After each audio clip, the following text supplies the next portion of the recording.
You have to decide that that is what you're aiming for, is that you want to become a fully developed human being and stop being a pathetic marionette whose strings are being pulled by horrible forces behind the scenes.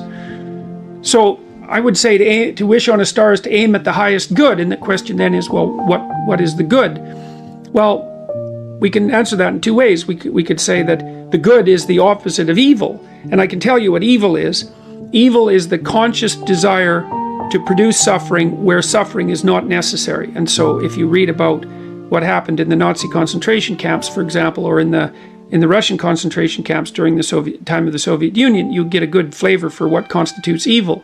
And evil is the desire to exploit the vulnerability of other people, to self-consciously exploit the vulnerability of other people and to elevate their suffering beyond their or anyone's ability to tolerate. And so the good is the opposite of that, whatever the opposite of that is. The good is harder to get a handle on. But here's one hint, and I got this from reading Jean Piaget, partly, who's a developmental psychologist. And Piaget talked about the equilibrated state, and an equilibrated state is like a game that children play, where every child wants to play the game. You have a little social group, and that's the children's play group, and you have the individuals within it, those are the individual children, and the structure is the game.